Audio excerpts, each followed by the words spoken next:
Hello folks, and a very warm welcome to another video here in the Microsoft Sim. This will be a first impressions look, a genuine first impressions look at the aircraft on your screen, folks. This is the Drifter Ultralight. This model is by an Aussie developer who goes by the name of Ant's Aeroplanes, and Ant has been part of the flight simming community for quite a long time. I own some of his stuff in FSX and prepared aircraft and scenery, and it's great to see him here in the Microsoft Sim, his first release being the Drifter Ultralight. Two-seat tandem ultralight. Being an ultralight, and you can kind of, you know, make this assumption that it doesn't go that quick. But folks, it's not about going fast when you're in an aeroplane like this. It's about enjoying the ride, enjoying the scenery. And ultralights like this are really well suited, I feel, to the Microsoft Sim. So, first impressions, as I said, genuine. I have not flown this aeroplane before. I have no experience in drifters in real life. So this is not a review. It's not going to be a detailed look at the aeroplane in and out. We're basically going to get it started, go for a fly, see how she goes. So, on the outside, externals look pretty good to me. There's that engine mounted very close to the rear pilot's head, or the rear passenger's head, I suppose. It's not really a... Well, it could be a rear pilot. They've got a stick. They can fly the thing. There's no instrumentation back here. So it's all by the seat of the pants flying, folks. But yeah, a tailwheel ultralight designed for sightseeing. Designed to be easy on the old wallet in terms of fuel as well, I would imagine. Jumping inside for you, that's what we've got. Now, I've got a little bit of a weird thing going on here. You'll see I'm actually inside the pilot's head. A weird position, weird perspective to have. And if I drop back to the passenger, I'm actually inside her head as well, or slightly to the rear of her head. It's quite weird. I'm not exactly sure what's going on there. I know how to fix it. And the way you fix it is to turn off the pilots. Now it comes with this this iPad, or let's call it a tablet. Probably shouldn't call it an iPad. So you can turn that off simply by turn the pilot and passenger off simply by toggling the switch. So they're now hidden. So if I jump back there, we've now got a better view, not inside someone's head. It's a fantastic view. Look at that. Wait till we get up in the air, I guess, to fully appreciate it. But jumping back in front. So yeah, it comes with this. Comes with this tablet, and you can configure a whole bunch of preferences, passengers and pilots, of course. The Colesman units, you can go from MBs to inches of manifold, inches of manifold, inches of mercury. Windscreen reflections can be toggled on and off, so we'll just back out a little bit, and we'll have a look at those. Hang on, there we go. So put them on, looks like that. I personally don't like it. It may be more realistic, but I'm not a fan of the whole windscreen reflections.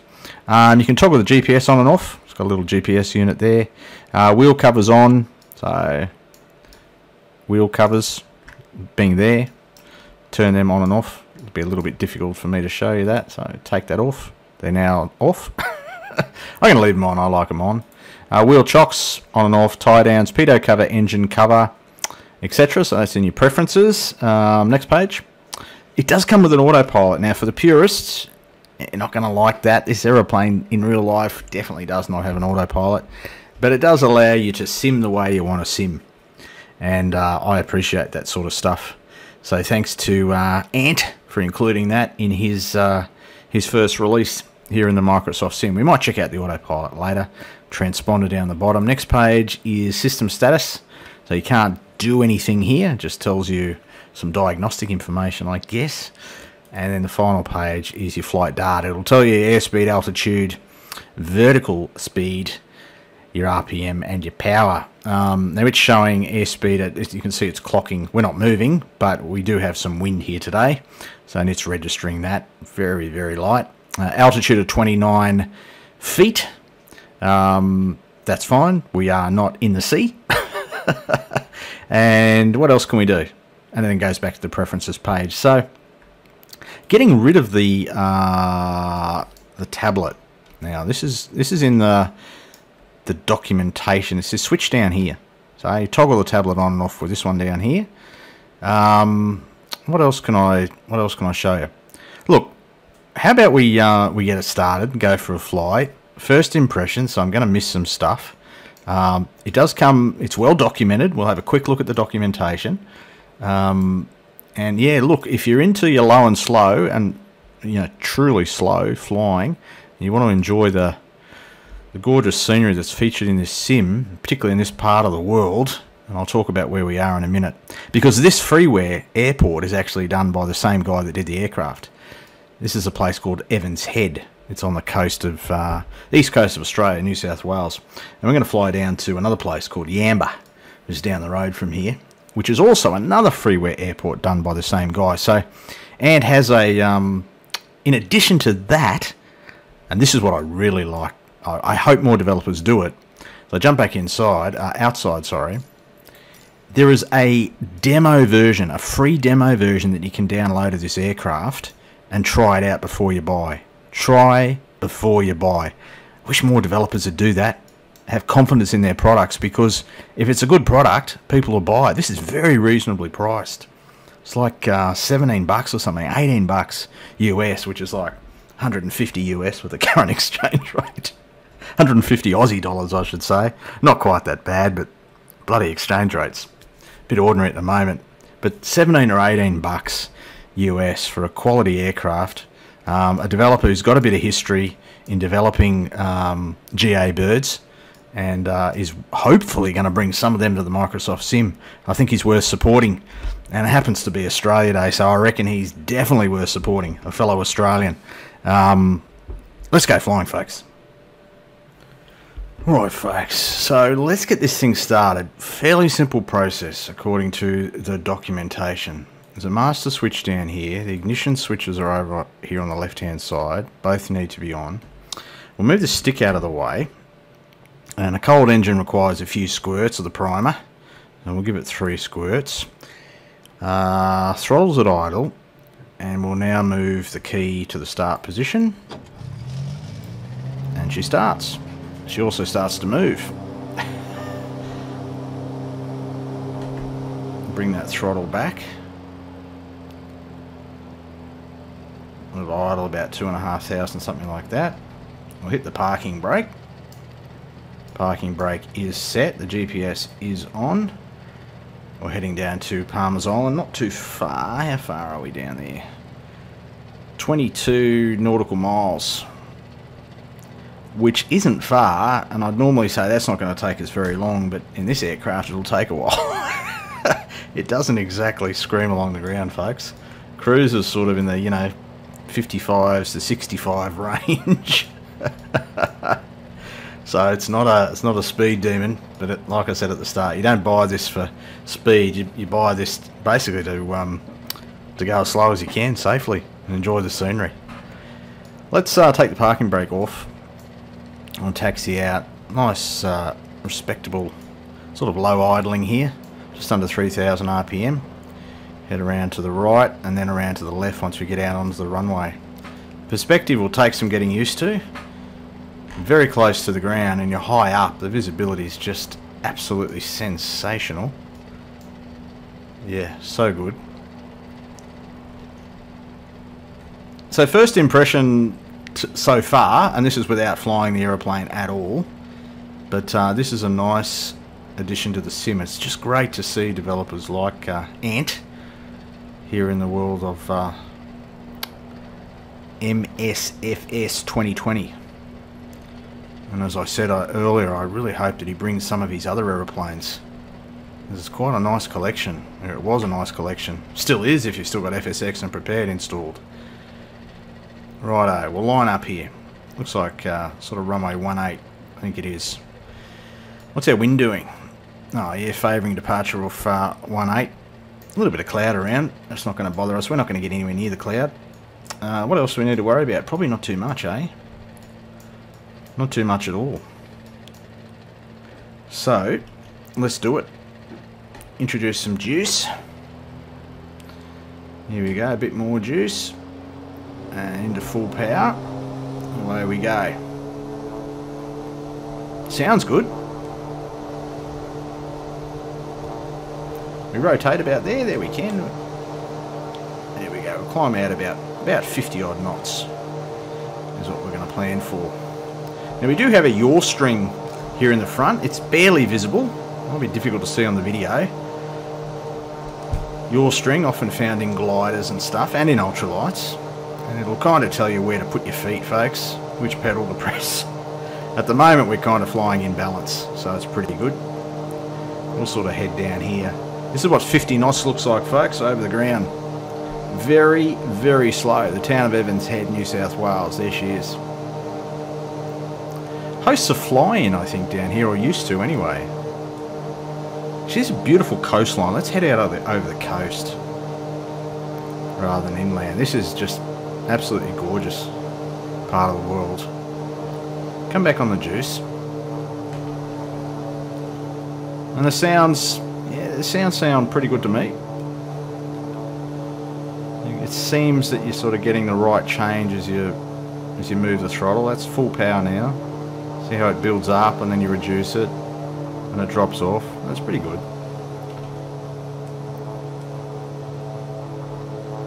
And cruise along at about 5,500 RPM. So looking forward to the next world update in this sim, which will cover Australia, and I think we'll soon find out exactly what it will cover. And certainly the expectations are pretty high. From yours truly, I'm really looking forward to it. I'm not looking forward to the update process in the sim. And then there's sim update, I think number 8 or something to come after that, isn't there? Which will be a bug fix or bug fixes. Yeah, the update process is a little bit painful. So we're not taking the, we are taking the scenic route here, folks, not the direct route down to Yamba. Just going to track along the coast. Geez, things take time at 50 knots. But it's absolutely gorgeous. Different type of flying, hey? Low and slow down here. Feel the breeze in your hair, if you're lucky enough to have any hair left.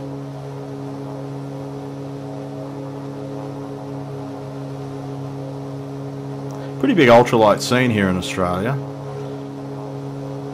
It provides, you know, affordable recreational aviation. A lot of people, you can, you know, enjoy the, you know, pure pleasures of flight at a reasonable cost. This is a pretty well kitted out ultralight, I must say. Pretty fancy. Now, should we get our tablet sorted out and try this autopilot? I reckon we should. Here we go. So, autopilot's on the next page. So, autopilot master. Can we get that on? We can. We get a wing lever on. There we go. Heading holds. This will be interesting. A bit hard to tell what heading we need to hold. Let me try altitude hold. Does that work? No, you've got to set the altitude first, pal. What if I set it? I can't actually move the tablet, can I? I can. Beautiful.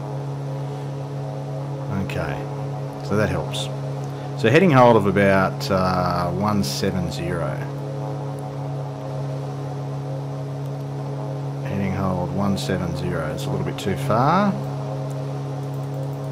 165 will do us. 165. So heading hold on. There we go. So we're now in heading hold mode. And we'll climb to 2,000 feet. So in increments of 100, that's fine. And once we get to 2,000, we should be able to toggle the autopilot. So it's holding that heading pretty well. 165. If we want to turn further to the south, will it move for us? It will. 180, for example. Georgie, well done. Keeping an eye on our altimeter.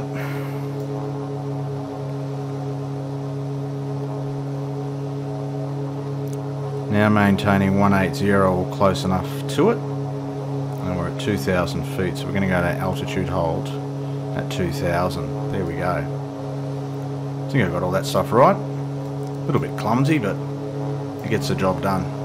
Get rid of that tablet now. So 180 on the heading, 2,000 feet allows us to go outside. This might get a little bit noisy. Oh, not too bad actually. There we go. And of course, if we want to see the, and we do, don't we? We want to see the pilot and the passenger. We'll turn them on. There we go. Then we'll go back outside. Oh, how good's that? Eh? Look at that. Real seat of your pants stuff, folks.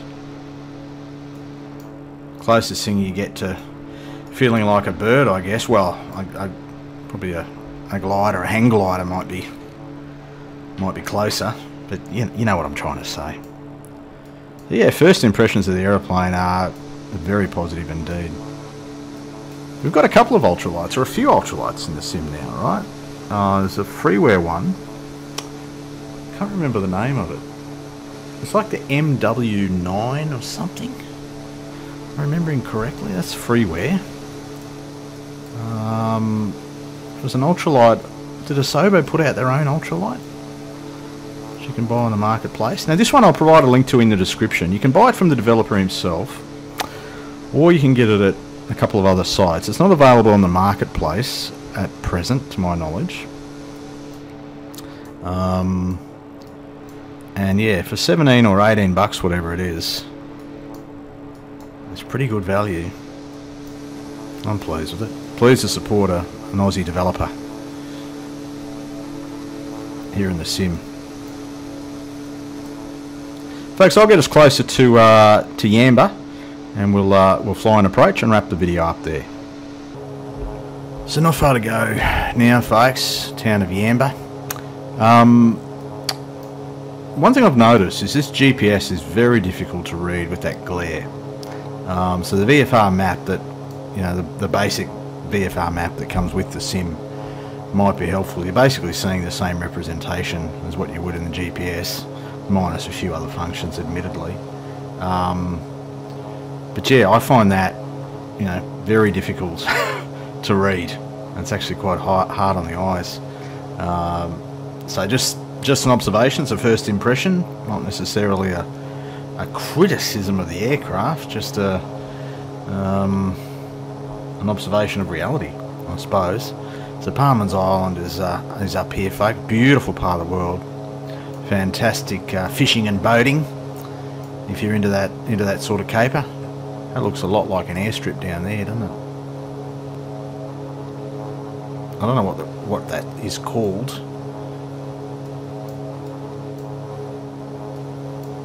Yeah, beautiful part of the world. If you're from down this way, give us a shout in the comments. Happy to hear from you. And as we continue our journey towards Palmer's Island airstrip, which, as I mentioned at the start, is custom freeware by the same guy that did this aircraft. Now we'll continue on, folks. We'll fly and approach very shortly. Alright, folks, that's Palmer's Island strip just down there. We're down through about 1,600 feet, and probably a little high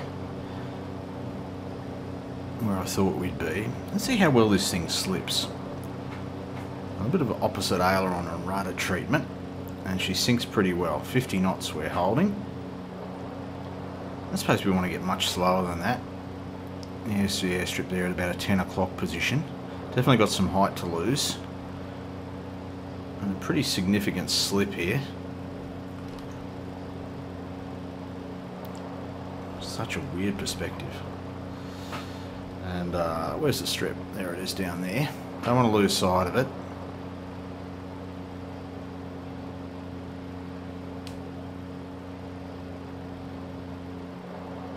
Hold that slip for a little bit longer yet.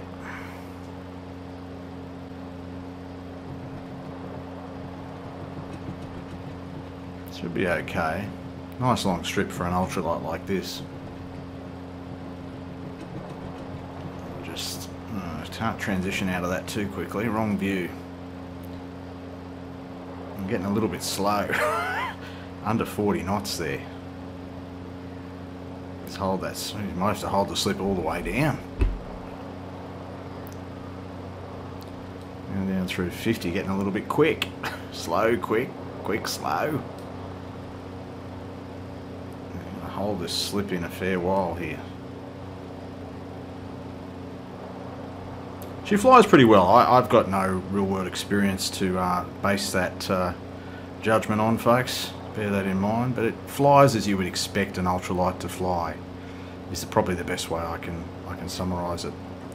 Here we go, folks. We'll go to idle, glider in. Probably should have gone to idle much earlier than that, mate. And there's 45 knots. I'm going to carry a little bit of drift angle in here. Now we've got to get low to the ground before we flare. Here we go. See how well we can do this. Holding off a little bit. Holding off. Oh, not great.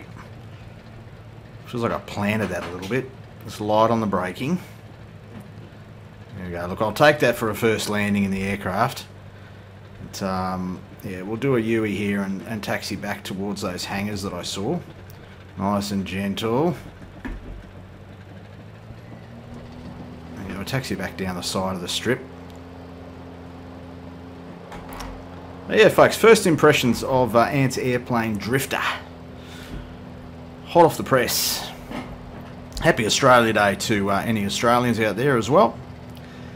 Thank you to the developer for bringing this one to the Microsoft Sim. Great to see you over in this sim. Hope we see more of you in the future. And thanks so much for providing a free demo to people. Love to see more developers do that. It is appreciated. And I think you'll get a lot more sales from it as well. Just quietly, developers, if you're listening. Folks, thank you for your company as always. And we will see you in the next video.